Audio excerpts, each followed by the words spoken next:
ಚಿತ್ರದುರ್ಗದ ರೇಣುಕಾಸ್ವಾಮಿ ಕೊಲೆ ಪ್ರಕರಣಕ್ಕೆ ಸಂಬಂಧಪಟ್ಟಂತೆ ಸೆಷನ್ಸ್ ಕೋರ್ಟ್ ನಲ್ಲಿ ಕೊಲೆ ಪ್ರಕರಣ ವಿಚಾರಣೆ ಆಯಿತು. ವಿಡಿಯೋ ಕಾನ್ಫರೆನ್ಸ್ ಮೂಲಕ ಆರೋಪಿಗಳು ಕೂಡ ಅಲ್ಲಿ ಹಾಜರಾಗಿದ್ರು. ನಟ ದರ್ಶನ್, ಪವಿತ್ರ ಗೌಡ ಸೇರಿದಂತೆ 7 ಆರೋಪಿಗಳು ಹಾಜರಾಗಿದ್ದು, ರೇಣುಕಾಸ್ವಾಮಿ ತಂದೆ ಮತ್ತು ತಾಯಿಗೆ ಸಮನ್ಸ್ ಜಾರಿ ಮಾಡಿದ್ದಾರೆ. ಟಿವಿ ಹಾಕಿಸಿಕೊಡ್ಬೇಕಂತ ಕೊಲೆ ಆರೋಪಿಗಳು ಮನವಿ ಮಾಡಿದ್ರು ಜಡ್ಜ್ಗೆ. ಈ ಸಂದರ್ಭದಲ್ಲಿ ನಟ ದರ್ಶನ್ ಸೇರಿದಂತೆ ಎಲ್ಲಾ ಆರೋಪಿಗಳು ಟಿವಿಗಾಗಿ ರಿಕ್ವೆಸ್ಟ್ ಮಾಡ್ಕೊಂಡಿದ್ದಾರೆ. ಜೈಲಿನಲ್ಲಿ ತಲೆ ಕಟ್ಟು ಹೋಗದೆ ಇರಕ್ಕಾಗ್ತಾ ಇಲ್ಲ, ಅಟ್ಲೀಸ್ಟ್ ಒಂದು ಟಿವಿ ಆದ್ರೂ ಹಾಕ್ಸಿ ಅಂತ ಹೇಳ್ತಾ ಇದ್ದಾರೆ.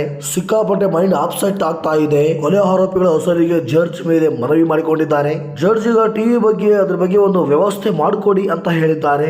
ಈ ಎಲ್ಲಾ 72 ಸಾಕ್ಷಿಗಳ ಲಿಸ್ಟ್ ಅನ್ನ ASP ಕೋರ್ಟ್ಗೆ ಸಾಕ್ಷಿಗಳನ್ನ ಒದಗಿಸಿದ್ದಾರೆ. ಪ್ರತ್ಯೇಕ ಪಟ್ಟಿಯನ್ನ ಸಲ್ಲಿಕೆ ಮಾಡಲಾಗಿದೆ. ಸೊ ಅಂತೂ ಇಂತೂ ಚಾಪೆ ತಲೆದಿಂಬಾಯಿತು. ಈಗ ಟಿವಿ ತನಕ ಬಂದಿದೆ. ಸಹಜವಾಗಿ ಇವರೆಲ್ಲ ಅದ್ದೂರು ಜೀವನ ನಡೆಸಿದ್ದಾರೆ ಹೊರಗಡೆ. ಈಗ 4 ಗೋಡೆಗಳ ಮಧ್ಯೆ ಅದರಲ್ಲಿ ಸೆಲೆಬ್ರಿಟಿ ಆಗಿ ಹೇಗೆ ತ್ರಾಸಾಗ್ತಾ ಇದೆ ನೋಡಿ. ಬೇರೆಯವರಾದ್ರೆ ಇನ್ನೊಬ್ಬರ ಜೊತೆ ಹೋಗಿ ಆರಾಮಾಗಿ ಮಿಂಗಲ್ ಆಗಿರ್ತಾರೆ. ಅಲ್ಲಿ ಕೈದಿಗಳಾಗ್ಲಿ, ಆರೋಪಿಗಳಾಗ್ಲಿ, ಯಾರೇ ಆಗ್ಲಿ ಅಲ್ಲಿಯ ವಾತಾವರಣಕ್ಕೆ ಹೊಂದ್ಕೊಂಡ್ ಬಿಡ್ತಾರೆ. ಆದ್ರೆ ಇವ್ರುಗಳಾದ್ರೆ ಕಷ್ಟ. ಈ ಕಡೆ ಹೇಳೋಕ್ಕಾಗಲ್ಲ, ಬಿಡೋಕ್ಕಾಗಲ್ಲ ಅಂತ ಪರಿಸ್ಥಿತಿಯಲ್ಲಿದ್ದಾರೆ. ಈ ಹಿಂದೆ ಎಲ್ಲ ಐಷಾರಾಮಿ ವ್ಯವಸ್ಥೆಗಳನ್ನ ಮಾಡಿಕೊಟ್ಟಿದ್ದಕ್ಕೆ ಸುಪ್ರೀಂ ಕೋರ್ಟ್ ಸರಿಯಾಗಿ ಕ್ಲಾಸ್ ತಗೊಂಡಿತ್ತು. ಅದಾದ್ಮೇಲೆ ಇವರನ್ನ ತುಂಬಾ ಕಂಟ್ರೋಲ್ ಅಲ್ಲಿ ಇಟ್ಟಿದ್ರು.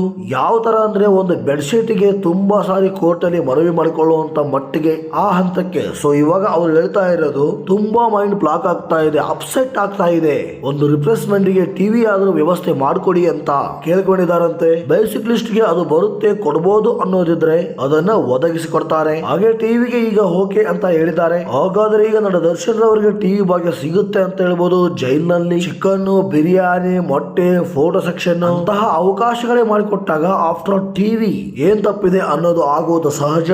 ಅದರಲ್ಲಿ ಕೂಡ ಪ್ರಮುಖವಾಗಿ 6 ಮತ್ತು 7ನೇ ಸಾಕ್ಷಿಯಾದಂತಹ ರೇಣುಕಾಸ್ವಾಮಿಯ ತಂದೆ ತಾಯಿ ಕೂಡ ಸಮನ್ಸ್ ಅನ್ನು ಜಾರಿ ಮಾಡಿದ್ದಾರೆ. ಸಮನ್ಸ್ ಅನ್ನು ಜಾರಿ ಮಾಡಿ ಇಂತಹ ದಿನಾಂಕ ಅಂತ ಅವ್ರು ಹೇಳಿರ್ತಾರೆ, ಆ ದಿನಾಂಕಕ್ಕೆ ಅವರು ಬರಬೇಕು. ಟ್ರಯಲ್ ನಡೆಯುವಂತ ಸಂದರ್ಭದಲ್ಲಿ ಅವರು ಬಂದು ಅವರ ಒಂದು ಹೇಳಿಕೆ ಮತ್ತು ಸಾಕ್ಷಿಗಳನ್ನು ಕೂಡ ಹೇಳಬೇಕಾಗುತ್ತೆ. ಅದು ಇಲ್ಲಿ ಪ್ರಮುಖವಾಗುತ್ತೆ.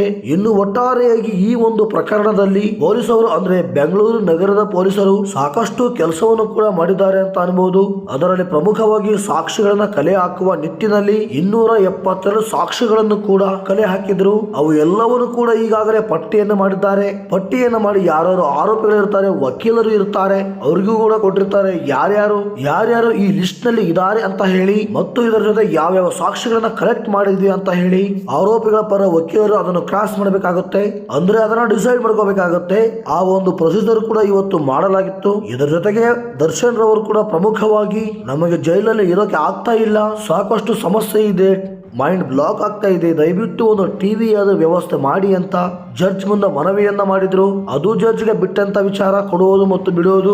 ಜಡ್ಜ್ಗಳು ಕೂಡ ಇದನ್ನು ಪರಿಶೀಲನೆ ಮಾಡಿ ಅವರಿಗೆ ಟಿವಿಯನ್ನು ಕೊಡಬೇಕು ಅಂತ ಜೈಲಿನ ಅಧಿಕಾರಿಗಳಿಗೆ ಕೂಡ ಸೂಚನೆಯನ್ನು ಕೊಟ್ಟಿರ್ತಕ್ಕಂಥದ್ದು. ಹಾಗೂ ಇಲ್ಲಿ ನಡೆದಂತ ಬೆಳವಣಿಗೆಯ ಜೊತೆಗೆ ಈ ಒಂದು ಕೊಲೆ ಪ್ರಕರಣದಲ್ಲಿ ಜಗದೀಶ್ ಏನಿದ್ದಾರೆ ಅವರು ಕೂಡ ನಮ್ಮ ಮನೆಗೆ ಕಳಿಸಿಕೊಡಿ, ಯಾಕಂದ್ರೆ ನಮ್ಮ ತಂದೆ ತಾಯಿಗೆ ಹುಷಾರಿಲ್ಲ, ಜೊತೆಗೆ ಅವರು ನಮ್ಮನ್ನ ಪ್ರತಿದಿನ ಬಂದು ನೋಡೋಕೆ ಆಗೋದಿಲ್ಲ ಅಂತಹ ಮಾತನ್ನು ಕೂಡ ಹೇಳಿದ್ರು. ಹೀಗಾಗಿ ಜಡ್ಜ್ಗಳು ಕೂಡ ಮುಂದಿನ ದಿನಗಳಲ್ಲಿ ಅದನ್ನ ಪರಿಶೀಲನೆ ಮಾಡಿ ಹೇಳ್ತೀವಿ ಅಂತ ಹೇಳಿದ್ದಾರೆ. ಒಟ್ಟಿನಲ್ಲಿ ಸಾಕಷ್ಟು ಬೆಳವಣಿಗೆ ಕೂಡ ಆಯಿತು. ಈ ವಿಚಾರಣೆ ಕೂಡ ಈಗಾಗಲೇ ಇದೇ ತಿಂಗಳು 18ನೇ ತಾರೀಕು ಕೂಡ ಇದನ್ನು ಮುಂದೂಡಲಾಗಿದೆ. ಇಂತಹ ಮಾಹಿತಿ ಕೂಡ ಈಗ ಸಿಕ್ಕಿದೆ. ವೀಕ್ಷಕರೇ, ಇದು ಈಗಿನ ಮಾಹಿತಿಯಾಗಿತ್ತು.